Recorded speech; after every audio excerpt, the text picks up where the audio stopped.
Hi, I'm Anthony Scaramucci, and welcome to Mooch FM. Each week, I talk to the biggest names in politics, business, media, and beyond to discuss the major issues and break down what's going on here in the United States and around the world.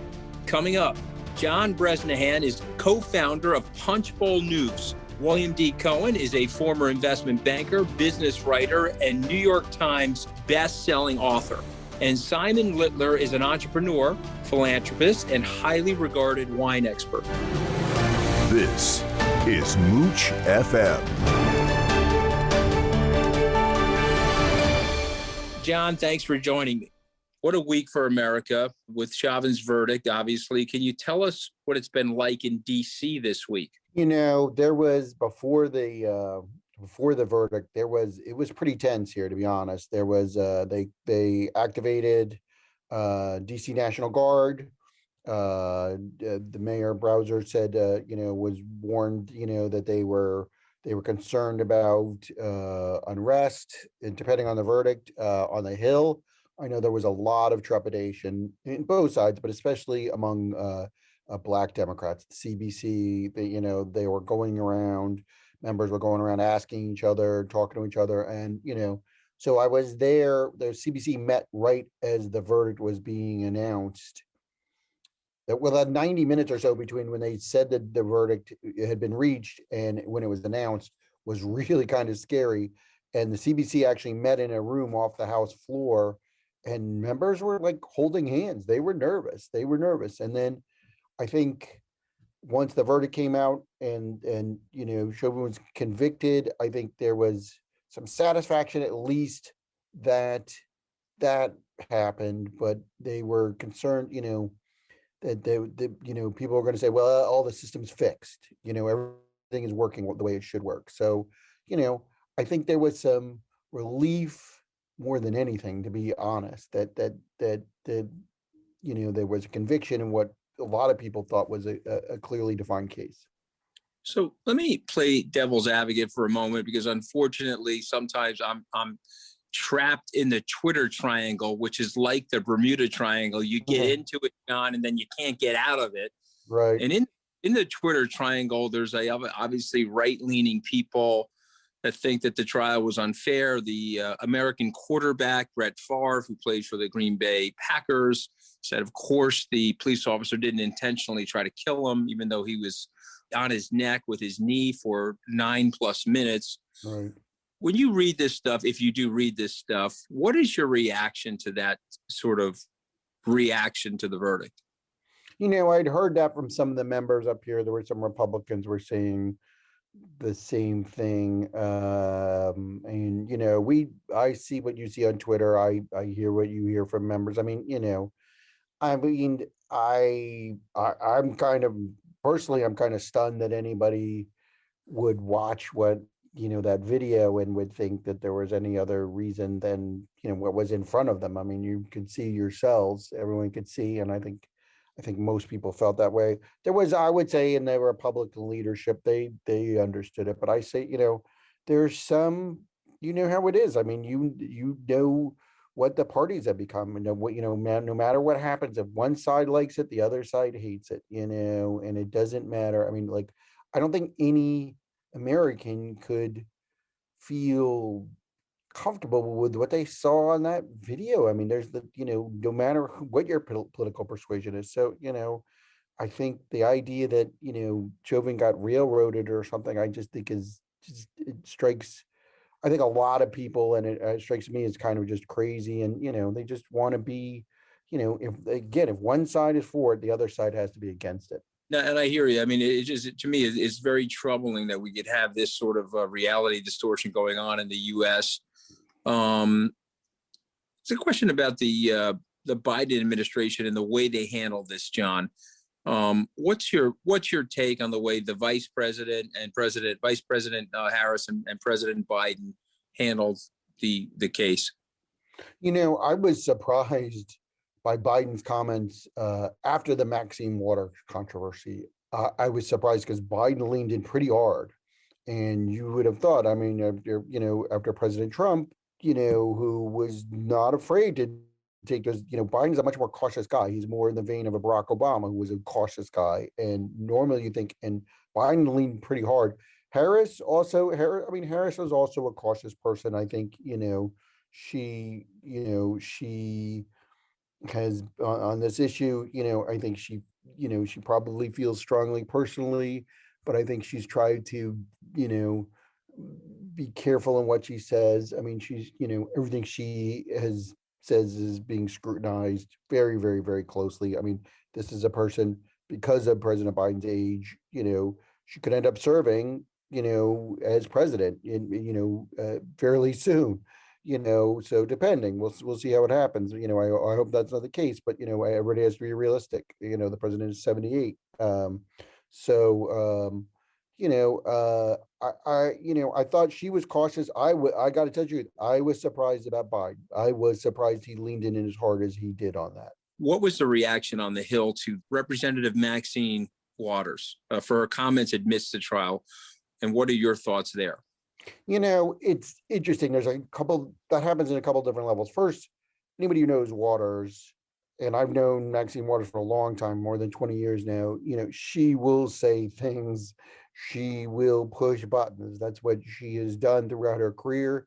During the Trump years, it's interesting, she became, anti-Maxine, and she's very aggressive. Some of her comments then were, I thought, much worse than this. I was surprised, honestly, that the judge raised the issue. I was kind of shocked that he raised that issue in court like that. I didn't think what she said was that bad, but here, for Republicans, for Kevin McCarthy, the House Minority Leader, he had an issue himself. He had, last week, we broke a story on something called the America First Caucus, and it was Marjorie Taylor Greene and Paul Gosar Greene of Georgia and Paul Gosar of Arizona. They were talking about starting this new caucus, and some of the language that they sent out in a policy document was wildly nativist and racist, and there was a huge reaction. And even McCarthy jumped on it and said, "This is not where we are." I think McCarthy saw the Waters comment as an opening to try to change the subject. And Waters is pretty unpopular on the other side of the aisle. The way she runs her committee, she's pretty hardcore. The way she, her comments in the past, she has a past history, like I said, of pretty controversial comments. So, I think they saw an opportunity and they jumped on it. I thought it was, I actually didn't think what she said was that bad. It wasn't great, but it wasn't that bad compared to what she said in the past. So I thought, they exploited it but at one point, I know there were some moderates and the Democrats when they had to vote on this resolution. I know there were, some of the Minnesota Democrats, they were concerned about it. Some of the Democrats in the House, the moderates, they were concerned about it. And, Nancy Pelosi and Steny Hoyer and Jim Clyburn, the top three House Democrats, they worked that vote pretty hard. I was sitting on the floor watching the vote. And I mean, you've been in the House chamber. Pelosi was standing by one door, Hoyer was standing by the other, and they weren't taking any chances. When members came into the floor, they were, Democrats, because they were focused on Democrats. They worked that vote pretty hard. She was guarding the door, one door, and Steny was guarding the other. I mean, they weren't playing around. So, and Clyburn worked that vote pretty hard before it got there. So, I mean, I think they were relieved she wasn't censured.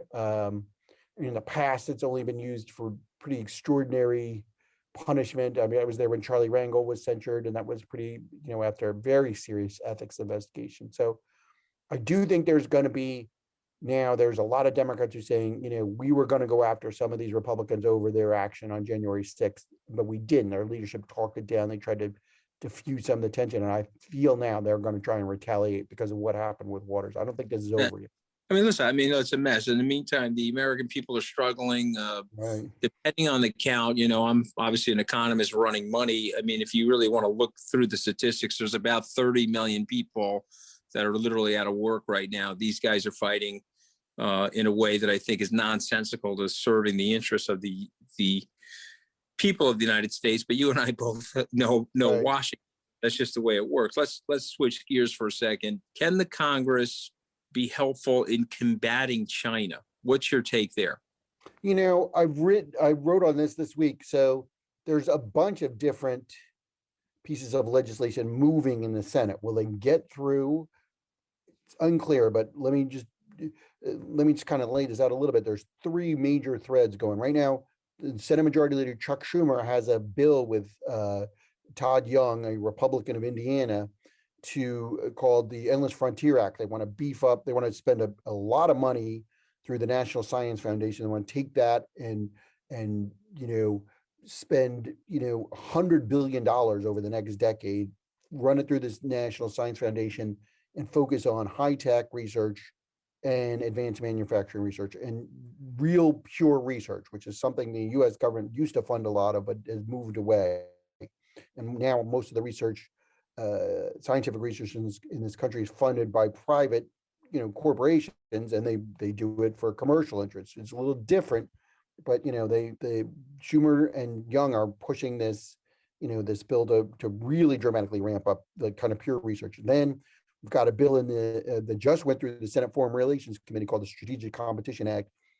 This is Chairman Bob Menendez and Jim Risch, who's the ranking member. I encourage everybody to read this. This is a 280-page bill, but it's pretty dramatic. Calls for a pretty dramatic change in U.S. foreign policy, how we treat China, how we look at China. It's really it's an aggressive piece of legislation. And then there's another thread. There's Senator Mark Warner of Virginia, Democrat, and John Cornyn of Texas, a Republican. They've been pushing something called the CHIPS Act, which is we really need to invest in semiconductor construction or semiconductor manufacturing in this country. And they've gotten language through on this issue, but they haven't got any money, and they're looking for a bunch of money, and they're trying to take some of the money that President Biden's proposed for his infrastructure plan, which deals with semiconductor manufacturing, and push that into this. So this is a real test for the Senate. There's, the White House wants something. The bunch of Republicans want something. The Senate Majority Leader wants something. Can they actually, get something done? This may be the biggest challenge facing the country is, dealing with China. As you're aware, China is, a near peer and will probably pass the United States economically some point, maybe militarily, maybe technologically. This is a real challenge the United States hasn't faced in a century. So, we have a real test here of whether the Senate can actually lead on an issue that is vitally important to the country. Yeah, it's interesting because one of the members said to me this past week, had we handled China the way we handled Cuba over the last 60 years, we wouldn't have this problem. But he left out, of course, the decisions made by Kissinger and Nixon to try to use China as a check geopolitically on the former Soviet Union. So what we know is that these things are very complicated. It's easy to analyze them in hindsight. But I guess my last question for you on China, is it too late for the United States? Has China really already leapfrogged us? Their foreign minister has more or less indicated to Secretary of State Blinken that, hey, we are your equal now. And if anything, they are superior to us in certain areas like artificial intelligence. Is it too late, John? I don't think so. I mean, I hope not. I mean, look, I do think China has 4 times the population of the United States. They have a centrally planned economy where the government can focus resources where it wants, when it wants, how it wants. That doesn't happen here. You've been in government, you know how that is. The U.S. government moves slowly. They'll move, they'll just take their time to get there. I do think the United States has extraordinary strengths, the creativity of the American people, the endless variety here, the cultural strength here. I mean, I think these are strengths that the United States has. Plus, China is an authoritarian, regime. It's not the model the rest of the country wants, but they are, since the fall of the Soviet Union, this is the most serious threat the United States faces. Now, there's a lot of people who say, well, we shouldn't treat, we don't need a Cold War with China. Listen, I think people have to be realistic. I don't know if the Chinese are the same kind of threat the Soviet Union was, or, but they are clearly, they want to dominate Asia, and they want to dominate which is the world's, leading economies there. And, they want to dominate technologically. They want to dominate in space. They want to dominate, militarily. So, I think people in the United States have to wake up and say, look, we need to focus on this. We have to respond to this. So I think there's, I think there's an opportunity for the United States to continue to lead on a lot of these issues, but but to stand back. Washington now on every issue, as it was during the Cold War. Now we have to watch, where is Beijing? Where does China say on this? And I think that is, that is something the United States has not had to do in 30 years. I'm super worried about it personally. I think that the speech that was given by President Xi this week, very telling, where he says we only want to be a regional power. We don't want to exert our hegemony across the world. If that wasn't a Shakespearean "Doubt does protest too much" speech, John, I don't know what was. It was basically saying, yeah, we don't want to do that, while we're exactly acting in a way where we do want to do that. But we'll have to see. It's interesting. I agree with you about the United States and its government. Once it moves in a very powerful way. But as Churchill said, we get to the right conclusion, but we exhaust all the other possibilities. So Right. let's move on to the jobs plan and the COVID relief bill. Are we doing the right thing there to get the economy back on track? This is an excellent question. I think the American Rescue Plan, the first package, I think that was needed. It was clear there had been talks between the Trump administration and Congress for months, and we weren't getting anywhere. There was no real action on that. And then, after the election, there was a deal. And I think, look, Biden promised this. He promised a new strategy. He promised to dramatically ramp up things that he saw as a weakness from Trump. Vaccine production, PPE. I mean, there was a lot, national testing, spending a lot more money on schools. I think everyone agreed that something needed to be done much more forcefully than they felt under President Trump. Now, the American Jobs Plan, this is an enormous piece of legislation. If you read it, it is really dramatic. I mean, they're talking about spending $2.5 trillion in just the first tranche. And now, the second part, the American Families Plan, is coming out. And, the New York Times has a story, was just had a story before. They're going to raise taxes on wealthy Americans to pay for some of this. It's not going to be as dramatic as some of the progressives are pushing for, but it's still a pretty dramatic piece of legislation.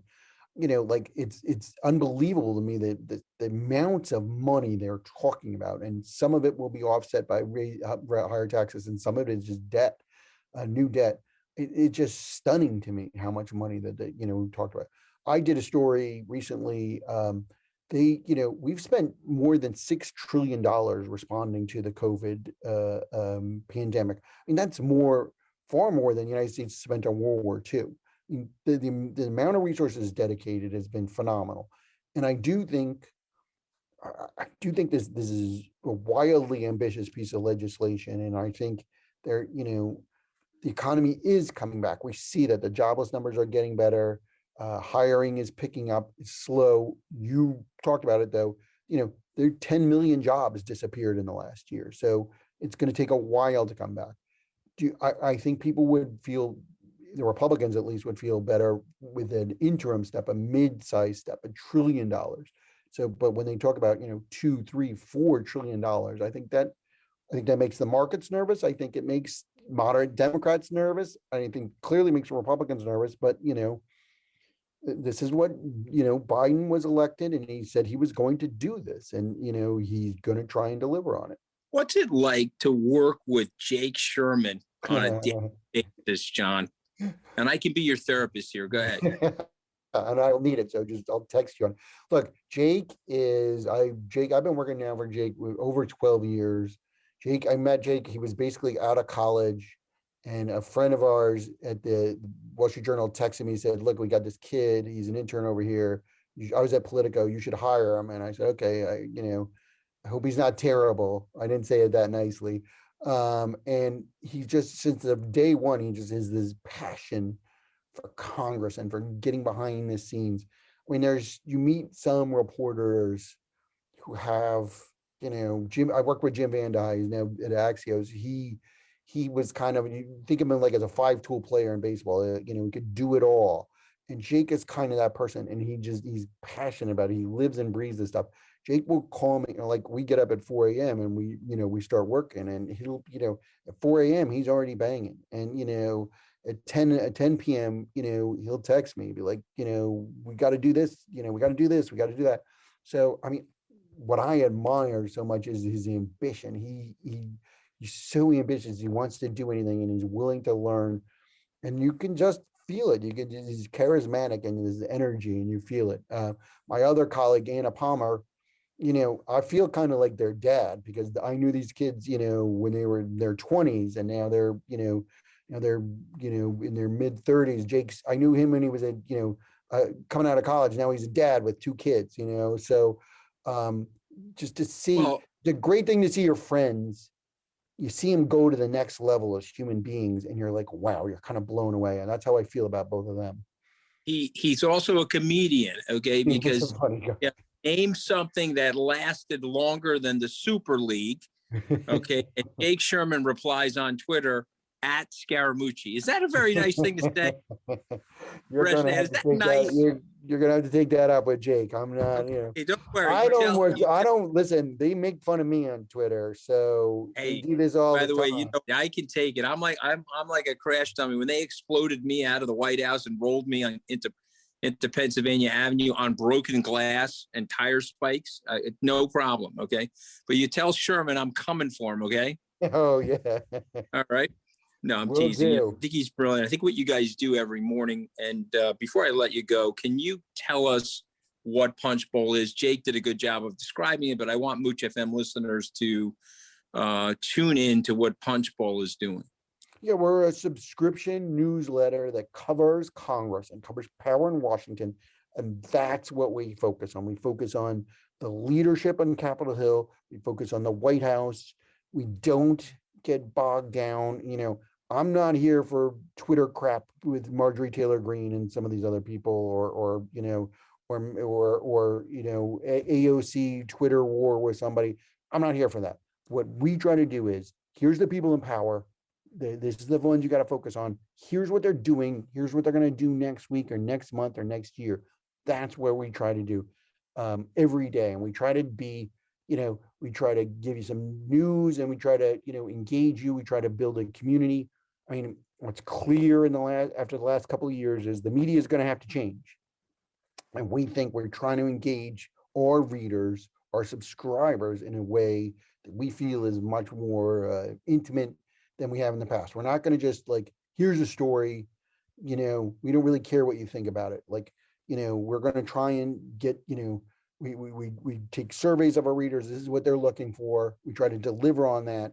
And then, we try to interact with them. We do Zoom calls with members. I try to respond to every call or email or text or anything I get from a reader. I try to explain to them what I do and how I do it as much as I possibly can. I mean, something has to change, and this is our way of thinking how we can change it. This is Mooch FM. Next up, William D. Cohen is a former investment banker, business writer, and New York Times best-selling author. Bill, I got to tell this story because I got to tell people how we met. I read your book, one of your books, and it was about Goldman Sachs. And you had cited my book, Goodbye Gordon Gekko, in the book. And so I had to reach out to you by email. That's how we met. Do you recollect it the way that I do? Of course. Yes, right? Because you told that incredible story in that book about the Friday before Memorial Day episode in a conference room among your associate class. You can tell the story because it's so great. Well, and the funny part about that story is Goldman refuted the story. They said, oh no, Scaramucci's making up this story. Because remember, the world has now changed. We're going to talk about that in a second, but back in the late 80s, we still had World War II and Vietnam veterans running some of these training programs, and they were fairly militant in terms of the way they approached things. And in that story, the gentleman that was running the training program had asked us to show up at 5 p.m. on a Friday. It was Memorial Day weekend, and there were these uptight yuppies in the room. And they showed up at 5 p.m., but they were antsy to get out of there to go to the beach or their Hamptons homes. And at 5 p.m., the gentleman that was running that program did not show up. At 6 p.m., he didn't show up. 7 and 8 p.m., there was no sign of him. There were 30 of us in the room. A couple people got antsy, said, well, I'm leaving. He hasn't showed up. I had no money at the time, tons of school debt. I said, well, I'm sleeping on this conference room table. This guy said he was having a meeting here. If I got to be here on Tuesday morning waiting for the guy, I'm waiting. And some of my colleagues felt that way. Some did not. 3 people left at around 9 o'clock at night. Well, at 11 p.m., he showed up. And then he passed a piece of paper around to everybody. And he said, put your name on the piece of paper. And then he did a roll call. And then he figured out the 3 people that weren't there. And he said, well, this was a meeting tonight about waiting for people that are more important than you. You're in the banking business now. You may be before a billionaire. Client service business. You may be before a billionaire, and he may have you waiting in the lobby.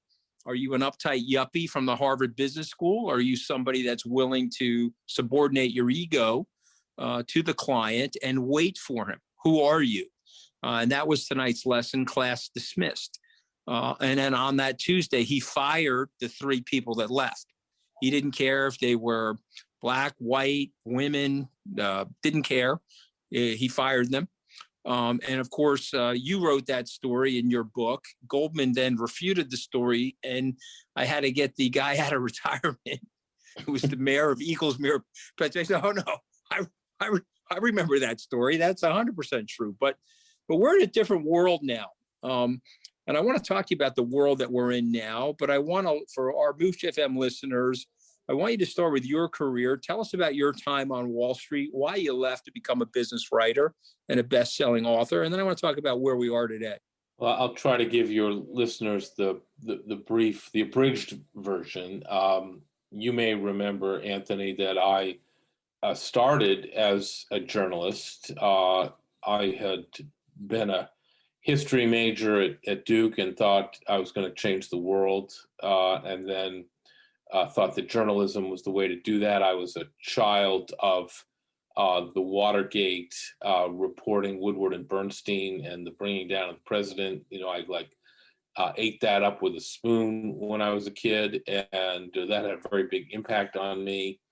And I decided to become a journalist, went to Columbia Journalism School, then went back down to Raleigh, North Carolina, and worked on the daily paper there for 2 years, covering public education, which was ironic because, of course, I'd never gone to public school in my life.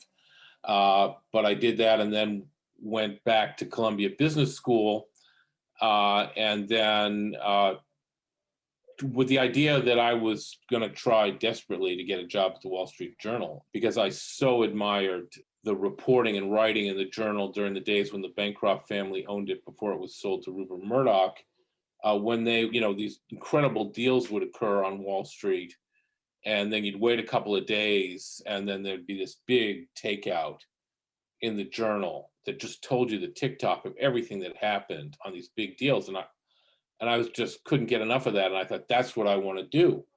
And I tried to get a job at the Journal when I was still in Raleigh, but I kept getting the stiff arm. And then I thought, well, if I have an MBA also from Columbia, as well as my journalism degree from Columbia, and by then I had won a couple of investigative reporting awards in North Carolina. And I thought the combination would be, irresistible, but it turned out to be highly resistible. And the Journal would not have me. They kept rebuffing me every single time I tried to get a job there. And so finally, I managed to get myself into the office of the national news editor of the Journal down when it was at the World Financial Center before 9/11. And he asked me what I was doing there. And I said, well, I was here to try to get a job at the Journal. Why do you think I'm here? And he said, well, I have no interest in you. If we have a hiring freeze on, and if the hiring freeze ever comes off, we're going to hire that guy from Fortune and that guy from Forbes. So see you later. I said, well, either you're going to hire me at the Wall Street Journal or I'm going to Wall Street. and he said goodbye. So I then was late in the process, actually, at business school and job gathering, and I ended up going to GE Capital, where I was working on financing leveraged buyouts of all things. I had no idea what I was doing, of course, although I shared an office with a guy named John Flannery, who succeeded Jeff Immelt as the CEO of GE.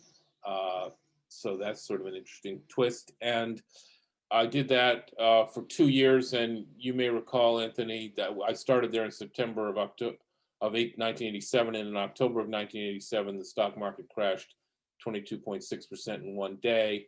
All the people that I had started with, that were my classmates at business school who had gone to Wall Street, got LIFO'd out of there.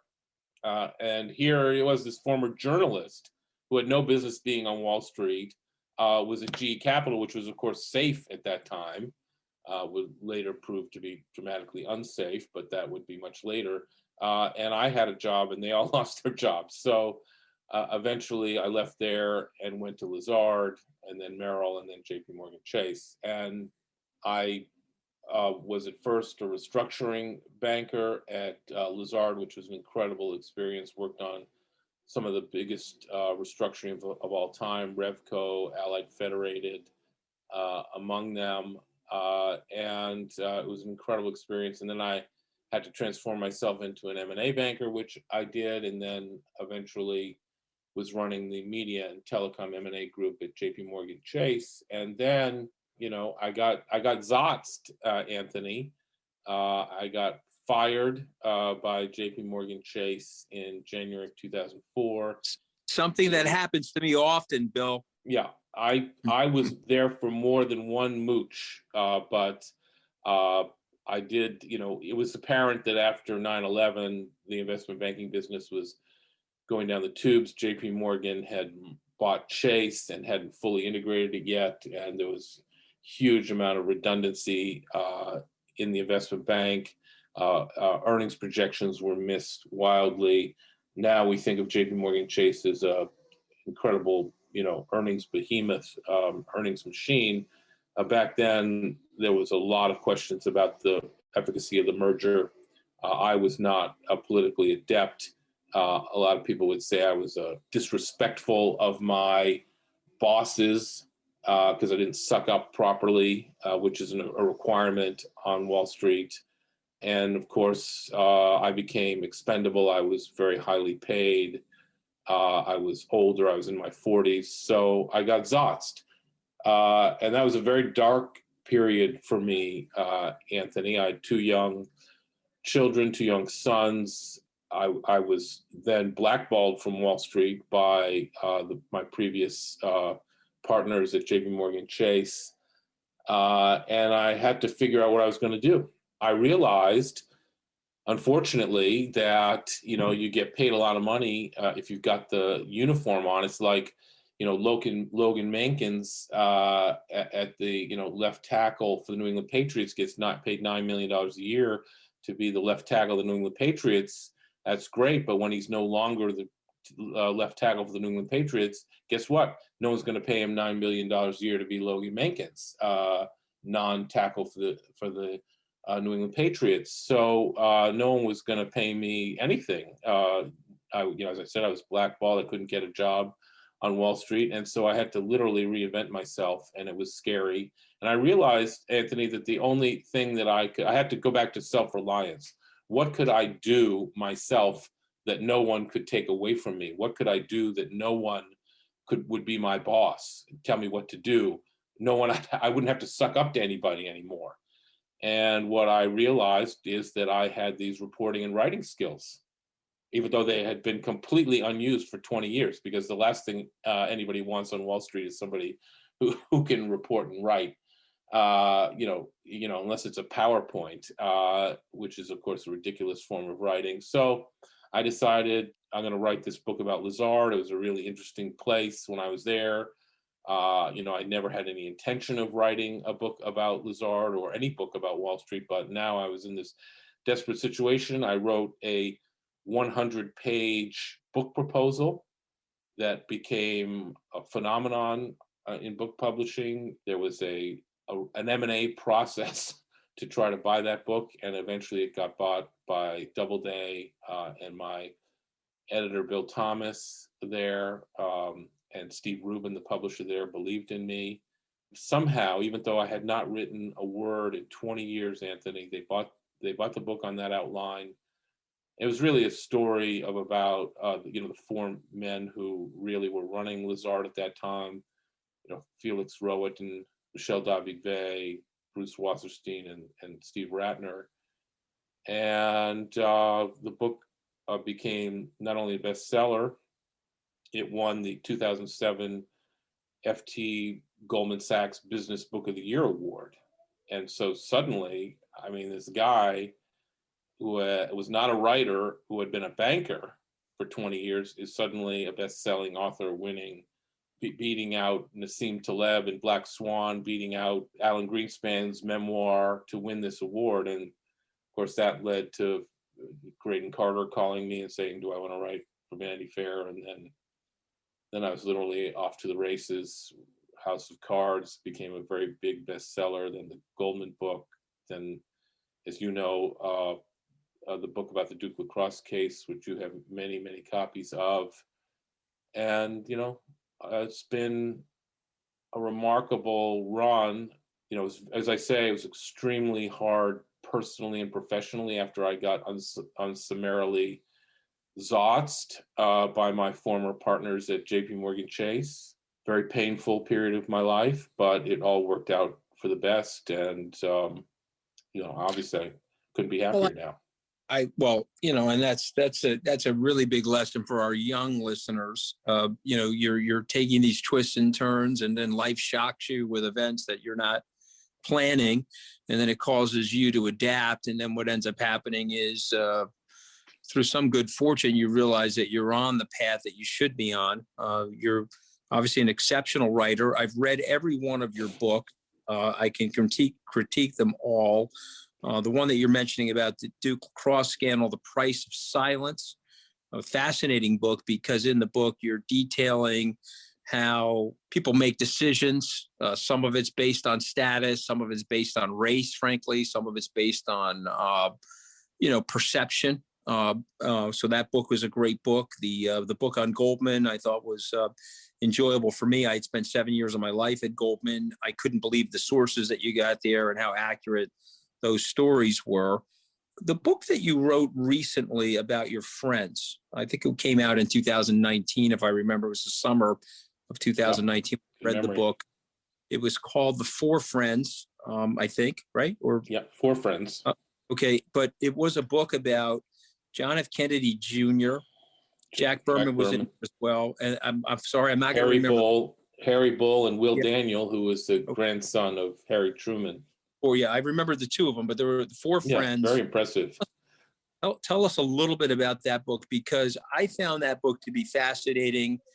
These were people that looked like they were born under lucky stars. They were descendants of great wealth or prominent families, and yet they all had ill-fated outcomes to their life. And I thought you wrote a touching story about them, but also I think there were some really good learning lessons in that book, Bill.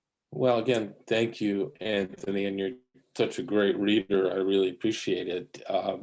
After writing the book about the Duke lacrosse scandal, which turned out to be far more controversial than I thought it would be, and I got a lot of criticism, especially from my fellow Dukies and the parents of the lacrosse players and people who, had tried to put in amber a certain version of what happened, and they weren't really interested in what really happened. They were only interested in preserving their version of what happened. So I thought, okay, I mean, and then having previously written about Goldman, where, Goldman went ballistic, and Bear and Lazard, where Lazard went ballistic. I mean, I'd written these four intense revelatory books, three about Wall Street, powerful forces on Wall Street, one about powerful forces in higher education and in the justice system in race, in an incredible city in North Carolina, Durham, North Carolina. And, it's sort of taken its toll on me. And I decided I wanted something that would be more personal, again, where I would hopefully avoid criticism. And so I decided to write a book about 4 of my friends from Andover and what happened to them in their lives. And unfortunately, all 4, as you said, died tragically and in their 30s. And it just, as you said, 2 of them, one was John Kennedy Jr., talk about a guy who had it all. One was Will Daniel, whose grandfather was Harry Truman, and whose father was Clifton Daniel, who was the managing editor of the New York Times. And his mother was Margaret Truman Daniel, herself a writer and socialite and even a singer. And, he didn't have everything that JFK Jr. had, but he certainly had a lot going for him, could have done anything he wanted. Harry Bull was a scion of a wealthy Chicago family. And, Jack Berman I included because Jack was kind of like me. He was a Jewish guy from central Connecticut. His parents were egg farmers. I was from central Massachusetts. My father was an accountant, so more professional, but both of us being Jewish kids ending up at Andover, which of course was a predominantly WASPy school at that point. So I wanted to write a story of how they all got to Andover, which was fascinating, and then what happened to them after they left Andover. It was an incredible reporting challenge because unlike today, where there's so many ways to keep in touch with everybody, and there's social media and blah blah blah. Back then, of course, there were no cell phones, no way to keep in touch with anybody. Unless you wrote letters to guys. Guys don't really write guys letters. If you didn't have the number of their payphone in their dorm, you just didn't see anybody anymore. You lost touch. So I had to not only reconstruct through all sorts of conversations what happened to these guys after they left Andover, but then of course I had to interview, in some cases, their widows, in some cases their ex-girlfriends, what happened to them, leading up to their deaths. And you can imagine how incredibly difficult those conversations were. And I'm thankful to the people who shared them, because otherwise I couldn't have gotten that aspect of their lives or their deaths. And it just, of course, all together, each story is a mosaic on its own, but then all together you sort of pull back and you get a fuller mosaic of the human condition, I think, and how fragile life is, and sort of the existential nature of life, and trying to live life as your fullest every day, because of course no one knows what's gonna happen. And even though these guys had every advantage in the world, fate intervenes, bad judgment intervenes, bad behavior intervenes, and life can disappear very, very quickly and tragically. I mean, especially in the case of JFK Jr., I don't think it's unreasonable to think that you could have been the communications director in a JFK Jr. administration instead of a Trump administration, because I really think that JFK Jr. would have run for president in 2016 after the end of Obama, and probably would have won. Yeah, listen, he had, but as you pointed out, and obviously JFK Jr. Very great charisma, good-looking guy, editor of George magazine, went to Brown University. And obviously he had the family name. He could have taken it into politics. It was a tragic death. I will never forget the day that I learned he died off of Nantucket, but he was heading to Martha's Vineyard. And obviously the plane in the rain or the cloudy hazy August evening. Yeah. Lost control. He wasn't certified for instrument flying, and he didn't, his plane was probably too much for his capabilities. and Right. he lost control of it on that hazy August night.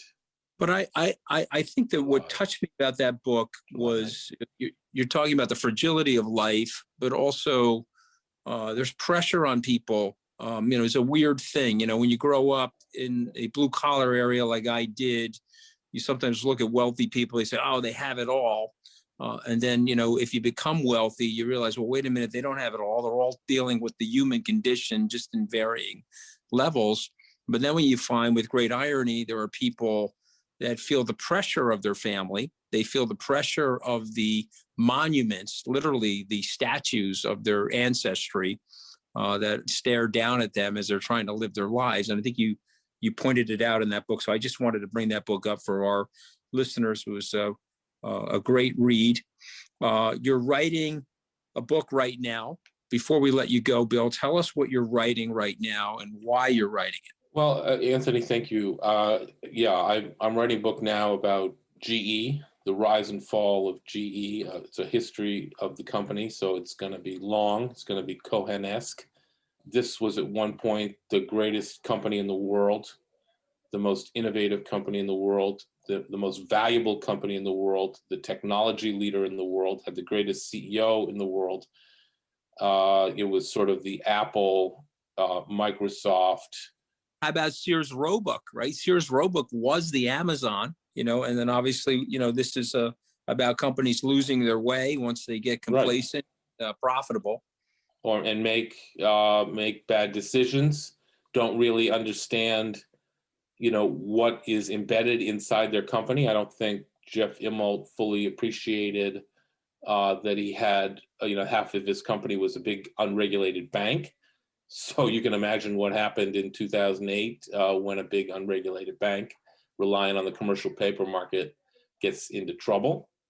And that was really what led from one problem to the next. I mean, it's a really kind of sad story about what happens to one of the greatest American companies of all time. So I thought that was a monumentally important story to tell in full, not just segments of it, but in full. And it's really been an incredible and monumental reporting and writing challenge. It's like the Mount Everest of challenges for me. I don't know whether I'll recover from it, but I'm almost done, Anthony. So, as you know, I've had Jeff on my show. Yes, you did, and obviously read his book. I don't know if you've had a chance to read his book, but if you did, what was your reaction to it, or what was your reaction to the interview if you had a chance to see it? I've not only interviewed Jeff on several occasions, 4 or 5 occasions. I saw your interview with him, which I thought you were generous to him. I've read his book. The thing that surprised me, in my interviews with Jeff, he was very careful not to, lay too much blame, at least on the record, on others, with me. And so I expected in his book that he would take that same tack. But in fact, in his book, he was laying a lot of blame by name on the record to all sorts of other people. And I found that a little bit off-putting. And I know that bothered a lot of people.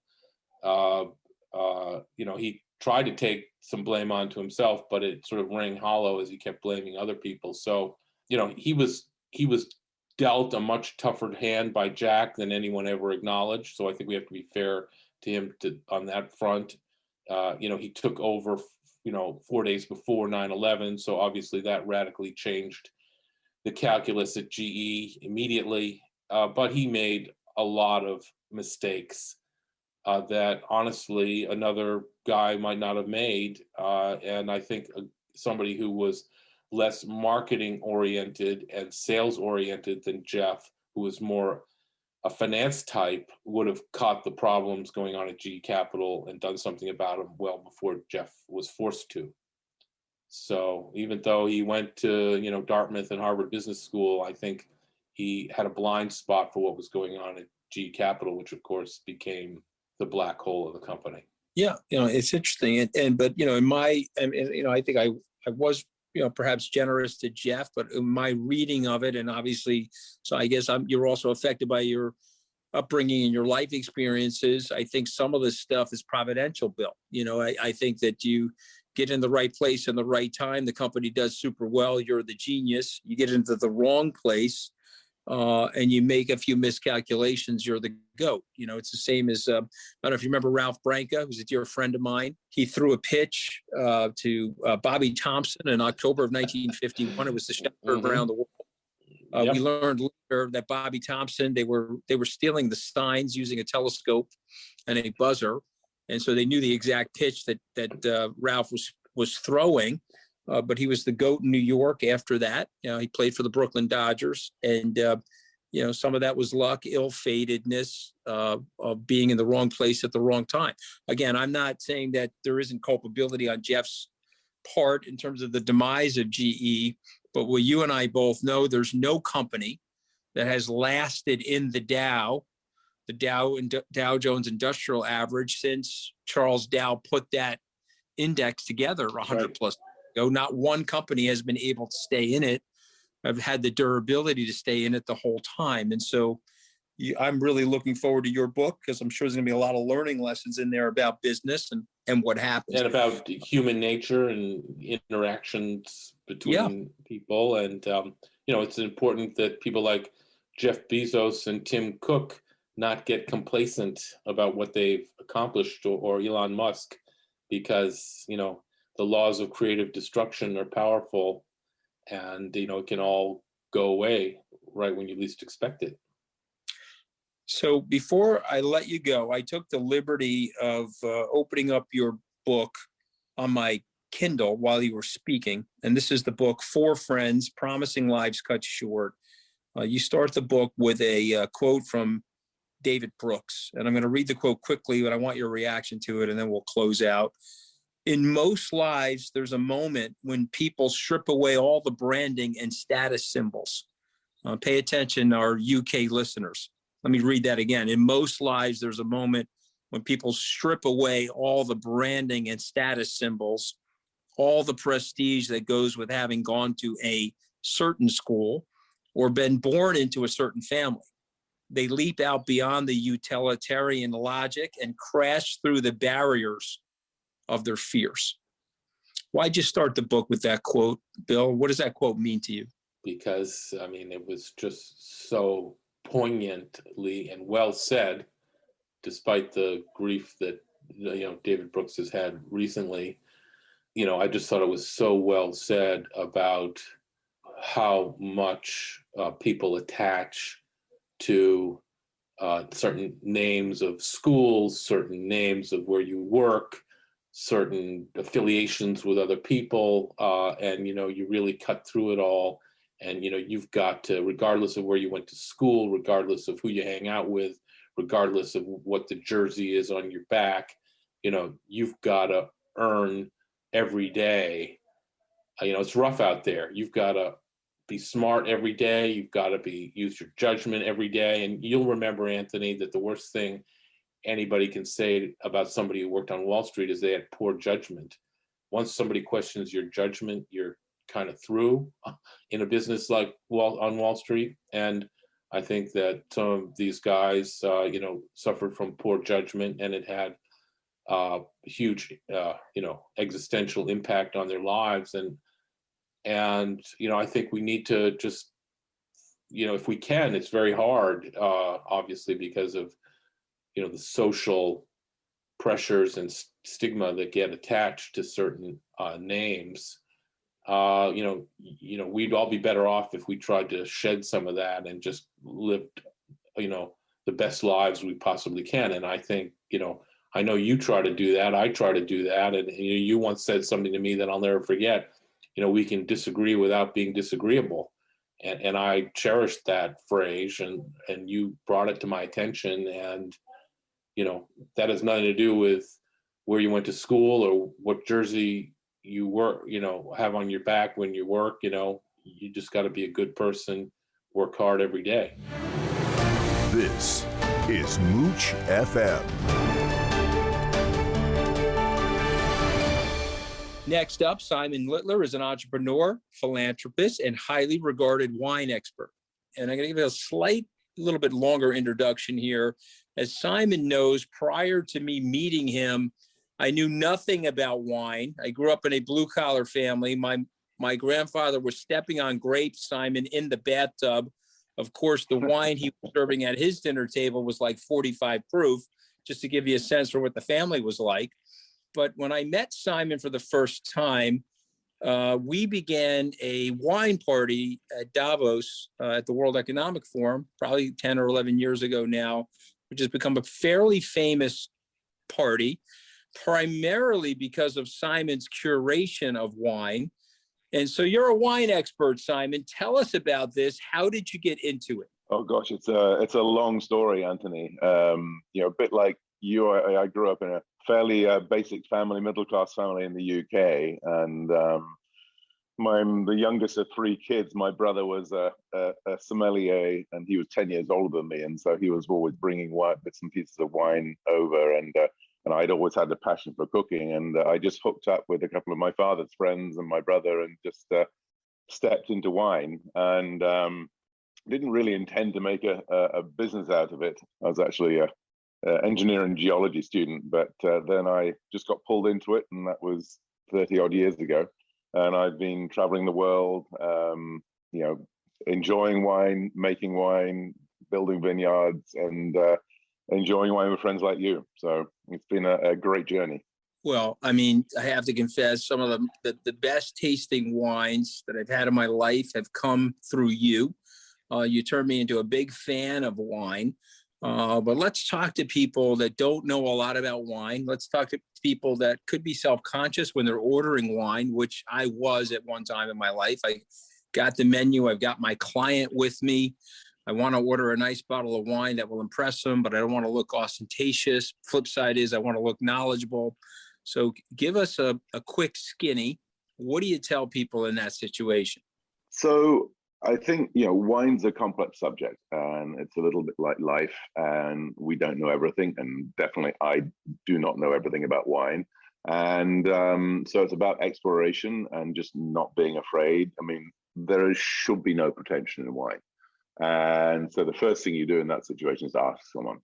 Someone will always engage with you, particularly if you're enthusiastic and want to explore, and just help you, whether it's a sommelier or finding a local friendly wine merchant or a friend who knows more, and say, hey, let's try some wines together. I'd like to learn. And the biggest thing is, don't be afraid of it. You meet new people all the time, and hopefully for the most part, you're not afraid of that. So wine is exactly the same. And I just advise people, just lose all the fear and just step boldly into it. Well, I say it a little bit differently. I tell people not to be self-conscious sometimes about the things that they don't know. What I find is expressing vulnerability makes you more human. And if anything, it probably gets you an ability to bond to somebody else better.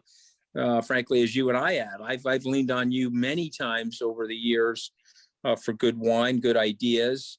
Tell us some of the better wines that you are recommending to people these days. Oh gosh, it's a full spectrum, Anthony. I mean, obviously you've got world famous wines, all the great Bordeaux wines, Mouton Rothschild and Petrus, which are truly collector's items.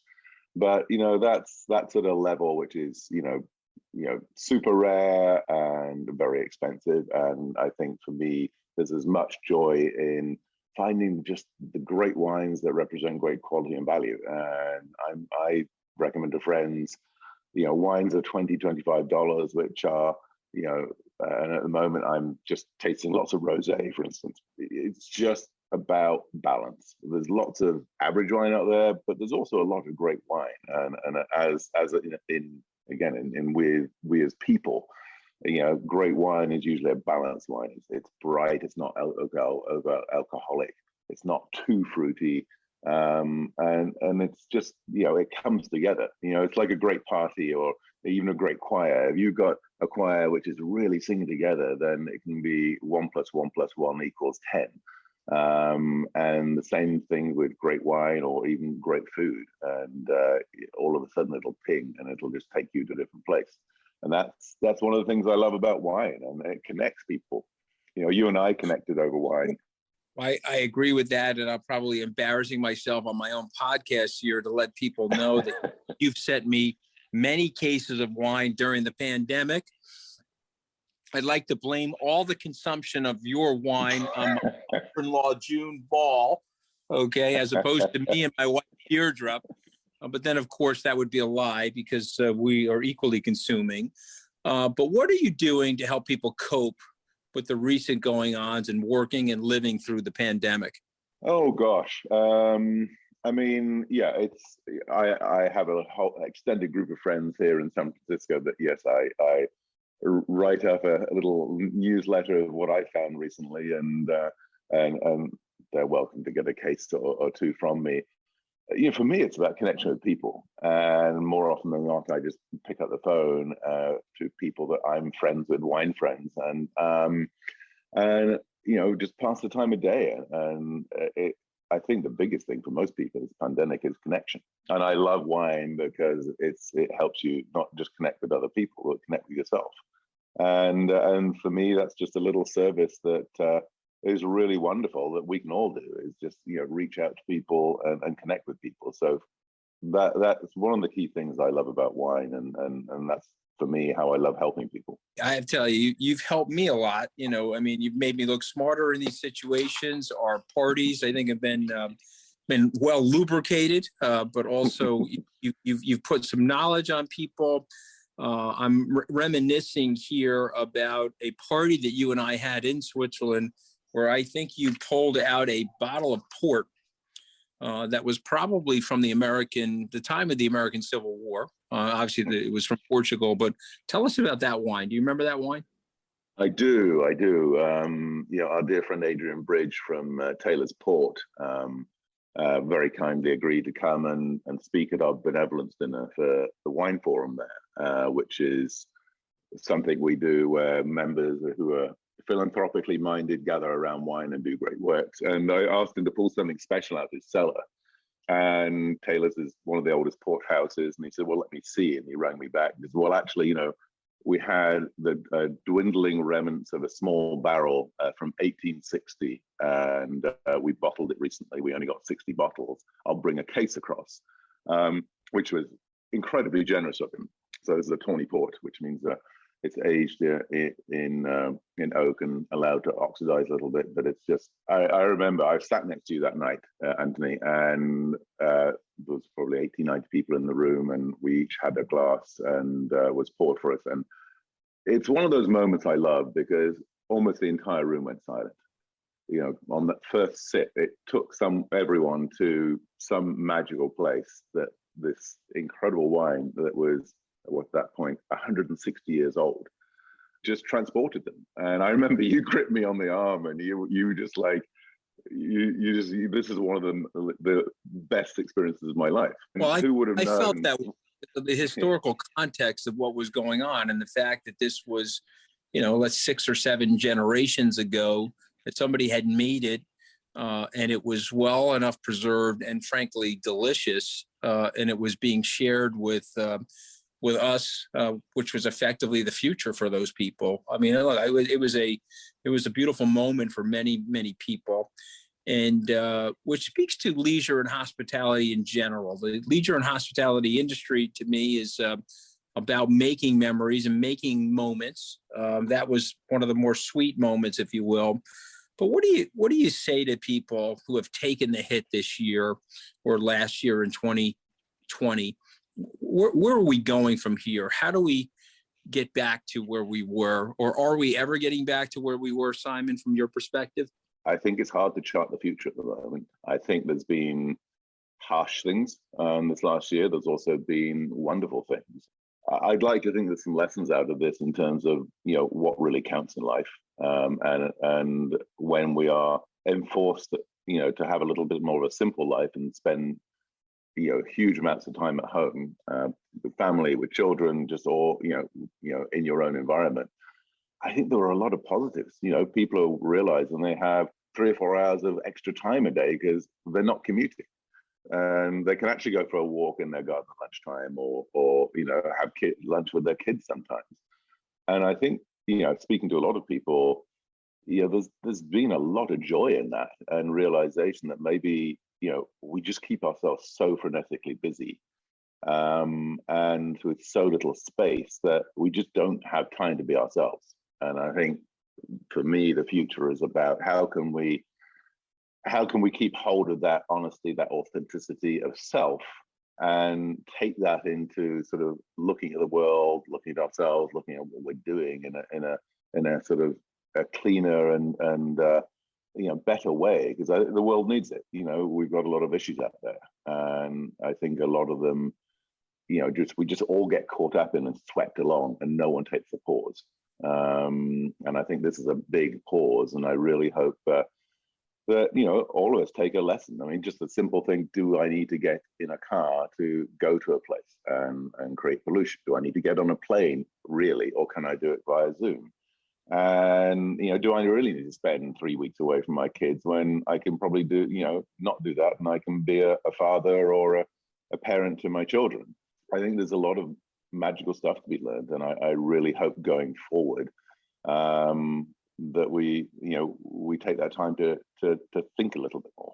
Well, I certainly agree with a lot of what you're saying. I'm on my first trip right now. I'm talking to you from Los Angeles.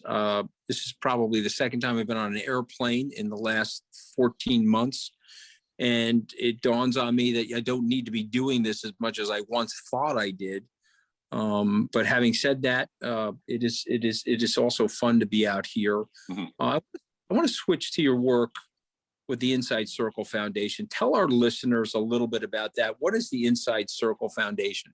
So the Inside Circle Foundation is a nonprofit that works inside, primarily at the moment, Folsom Prison. It was founded about 20 years ago by an inmate inside who saw the destructive nature of the incarceration, just process, organization, and everything about it, and how the people coming in from who have committed these terrible crimes basically were just almost being forced into sort of deeper pits of bad behavior, and just really taking them further down their path that has led them to what caused them to get into prison. And it wasn't restorative at all. And he actually went around internally in Folsom to all these prison so-called CEOs or the gangs and said, we have to stop this. Will you allow me to take a group of people who within Folsom who want to go a different path and see if we can make some change here? And he was a persuasive guy and managed to, which is really hard in there because it is a harsh war zone environment in there. It started off with simply being a poetry circle, helping people find themselves through poetry who'd never been exposed to that. And it's really blossomed now into a deep self-restoration, I would call it, process. And part of that process and how I got introduced to it was people get invited in from the outside to spend 3 days inside Folsom in the maximum security C wing. And you go inside one-on-one with 25 men in blue, and you spend some really intimate and deep, personally sort of reconstructive time together. It blows your mind. It's been probably the single most life-changing thing I've ever done, and it shatters your preconceptions of anything you think you'd find in there.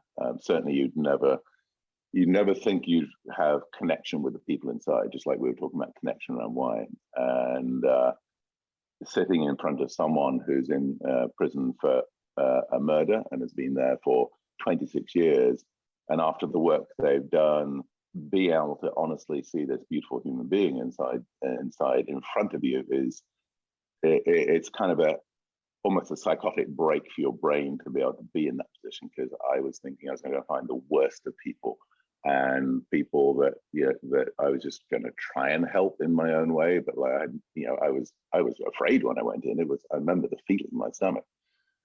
And when I came out, having spent 3 days working for 12 hours a day in these intimate circles, one-on-one and with groups of 8 people, and just seeing the quality that I was met with, it was a shock.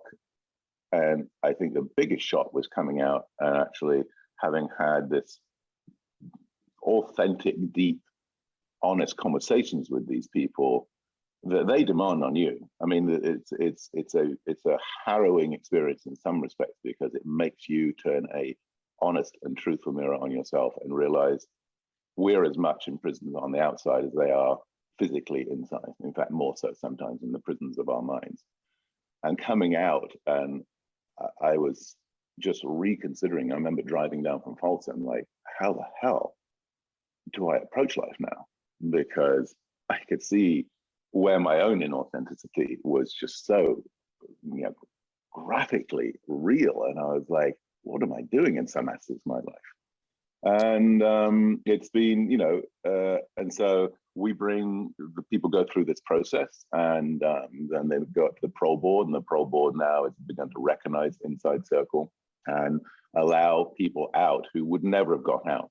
One of them, Eldra Jackson, who's a dear friend of mine and was in prison for 26 years, is now executive director of the Inside Circle on the outside, and is going out in the world with his experience and his story. And he's done a TEDx talk, and he works with CEOs, because when Eldra speaks to you, he speaks from this utter place of truth, and you cannot avoid it. It drags you into that place, and you connect with yourself in a way that you would never believe. And I think what we are trying to do with Inside Circle is not make it just Folsom, but take it statewide and eventually national as, a real way of solving the issue of the 2.6 million people that we have in prison, a lot of which are there because the circumstances they were born into and exposed to took them down these paths. But given the chance and given the sort of that reaching hand out to be different, a lot of them want to be human beings. They want to find the human being they were meant to be, and but they never have that chance. When you get out of prison at the moment, you're given a ticket back to where you came from in a parole system that's fairly broken. They're put back in the very cauldron that cooked them up in the first place. What do you expect is going to happen? Recidivism. And so we really want to empower, people to come out and make an impact, because there's a whole group of people that can teach us what their experiences meant, and particularly young children. The people that come out want to come back out and make an impact in particularly where they came from, where they saw their tipping point was, which took them down the dark path. And it's beautiful to see. I find it incredibly fascinating, our discussions around it. I know that you are also an advisor and mentor to executives on business. You focus on things like sustainable growth and things like that, but you're also talking to entrepreneurs. How have you drawn from the Inside Circle Foundation and your life experiences? And what are some of the central themes and pieces of advice that you give to people that are starting out and people that are trying to grow their businesses, Simon? Some of the key things. One, what are you doing and why are you doing it? As a father as well, we look at our kids and we say, well, okay, well, what should you do in the future? I came from a sort of a mode where it was a little bit sort of expected. This is what I should do, and it certainly wasn't wine and food. So I think, what is the core reason they're doing in business, and what is their service? I strongly believe it doesn't matter whatever business you're in. How are you making the world a better place? How are you creating a great environment for your employees? What are you doing to improve the world? And is it because you're going to be so successful you can be a great philanthropist? Is it because you're doing something that's directly impactful? And I think we all need to think about that. And so I really, encourage people to see again what that balance is. If they're looking to make success in the world, how can they pass that on? So that's one of the core things I like to work with people on. And I think also, in doing that, remember who they are. And we all have employees and we all work with business relationships, and be authentic, be honest. There's so much sort of palaver going on in the world all the time with the media and bits and pieces, as Anthony, and I think you can further your business and what you want to do in a much better way by just remaining firmly rooted. So a lot of my work with people is also, what's your practice to develop yourself? If you become a better self, you will become a better business person, because you'll make smarter decisions and you'll make more honest and authentic decisions. And in the big picture, that's got to be great. So it tends to be a lot of personal work of seeing, okay, what are their struggles and where are they struggling and why? And trying to connect it back to, okay, what makes you flow? What, when you get up every day and you do, just you feel the world is utterly behind you, rather than, I think what a lot of people do is they feel it's an uphill struggle all the time. So that's the core of what I do. And then obviously from the business experience, if they need strategic help, then we work from that. But I think you have to have that grounding first. Before I let you go, what rosé, Simon? Oh gosh, your favorite rosé from our friends up in Oregon, a lit rosé, which is one of your and my favorite wines. So it's spelled ALIT. I love rosés from France, and there's a great little producer called Dominique Piron who makes a fabulous rosé from Beaujolais of all places, and it is just like the stuff that you open a bottle and then you look back and you wonder where the bottle's gone, because it's just so wonderfully delightful and crisp. So that's my other fave that I go back to every single year. And again, an exploration, it's not Provençal, and it's just, it's from a little different place, great little organic producer, and it's a lot of fun. Simon, thanks so much for joining us on Mooch FM. And it's the morning here, but I'm probably going to have to open a bottle just thinking of you, Simon Littler. Thanks for having me, Anthony. It's always a joy to talk to you, and look forward to sharing a glass in person soon. You've been listening to Mooch FM. I'm Anthony Scaramucci, and I want to thank you for tuning in. I appreciate your support, and if you're enjoying the podcast, please do me a favor and share a link on social media. Tweet us at Mooch FM with any suggestions or feedback. As always, we want to hear from you with your ideas about how we can make the show better. You can sign up to receive an email when a new episode drops at our website, mooch.fm. Thanks to all my guests this week, as well as the team at Podcast Partners for putting the show together. Remember, there's a new episode every Friday, so catch you next time on Mooch FM. This is Mooch FM. Well, wasn't that amazing? It was created and produced by Podcast Partners. They're really lovely people and rather good at all this podcasting guff. Find out more at podcastpartners.com.